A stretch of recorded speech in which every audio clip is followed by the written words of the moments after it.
how have the quarterbacks started to separate themselves in terms of qualities on the field and off the field? Oh, the leadership's been great. The huddle command has been great. We got 2 kids, and really all 5 of them are doing a really nice job. The top 2, kind of neck and neck as we get through kind of the foundation of our offense. We got a big day. Tomorrow's a kind of a light load tomorrow at practice, and then Saturday we're going to roll the ball out with some situations and see who performs with huddle command, play clock, audibles pre-snap, and then obviously, playmaking ability with finding launch points. But so far, so good, Gabe. And said that both quarterbacks have different personalities than both quarterbacks last year. Can you kind of go into more detail of how Martin and Nando carry themselves differently than maybe Warner and Conklin did last year? Yeah, with leadership, we want focus. We want consistency with that stuff. The 2 guys that we got right now are a little bit different. Our program is elevated just with another season with the coaching staff. The off-season standards have been raised. The leadership's been great. Both of them went through a really good spring ball and summer ball and are out here, and everything's the 2nd or 3rd time that we've been doing it. So there's better football going on all around. The personalities, those will always change as kids come and go. But the leadership's been great. And then my last question, referring to Entz again on Monday, he said that Martin has some catching up to do with the playbook. How is he doing with that? Because he might have to start in a few weeks. How is he going to be able to grasp all the concepts you have in the playbook in just a few months? Yeah, he lives it every day. He's in my office almost when I get there in the morning. If that's 5:30, he's usually there, and so is Jaden. And they're drawing up the plays. He's a 10 out of 10 on buy-in to what this game takes, what a quarterback position takes, what Fresno deserves. He's a 10 out of 10 on those.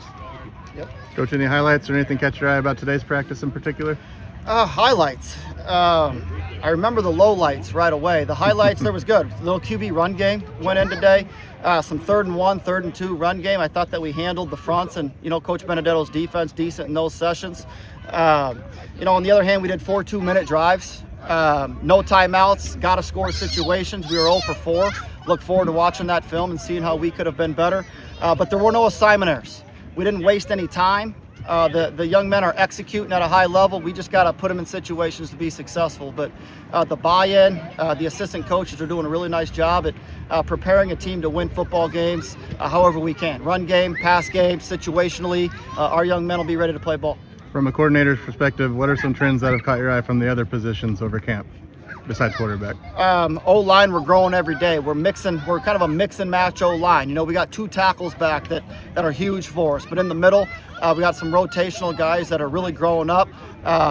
Kind of the names are rising up every day in terms of kind of who we think might be the guy for us. But there's 5, 6 names in the middle that keep getting better. And even our substitute tackles are showing us that we can count on them if and when needed this season.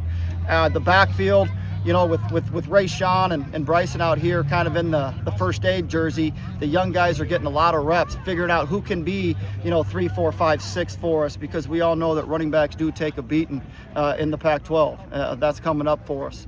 In the receiver room, jersey number 5, Josiah, stands out right away, but we're making plays and we're growing up along with that. We want to be about 7 deep on that travel roster. We got 9 guys that are kind of battling for those 7 spots on that bus. Tight end room, very pleased. Right, we get Gavin Correa coming back pretty soon. He's got a tweak. He's dealing with a little hamstring. He's jogging around, about to start taking some really valuable reps for us. The top 5 guys at tight end are really standing out as well, with some young guys that we're coaching up. It's a race to maturity with that 3rd huddle. If 10 guys get it right and 1 doesn't, it looks pretty bad. So we're trying to get all 11 on the same page. Ray Sean and Bryson, they missed a lot of spring ball with injuries. Are they fully caught up in terms of energy and health level right now? I'd like to think so. It would surprise me if they're not. The assignment sound. They're both very good leaders for us, and they're young. They're young. Coach Ward and his staff have those guys ready to go. I trust they will be. Coach, with Julie Skillick, making some eye-popping moves this fall camp, Coach has been mentioning his name. What is his potential if he's kind of going this way right now in his 2nd year? Sky's the limit for him. I think that young man can play football for a long time. We're really excited about him as a coaching staff. Ball in hand talent. He demonstrated that at the high school level.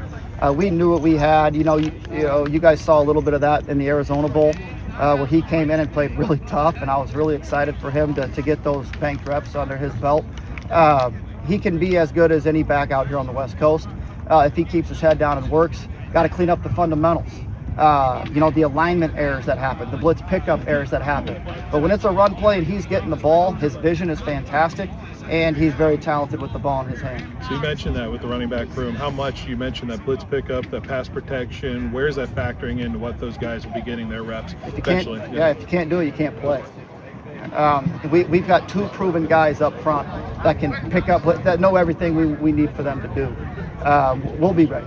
We'll be ready with that 3rd, 4th, and 5th guy. I've been pleased with Tariq Thomas, Julius as well, and then Andrew Chavez, a local guy that joined our football team, doing some really nice things. And then we got some young backs in the mix as well. But we'll be 5 deep. 3 of them are going to play a lot of ball. The 4th and 5th guy will spell.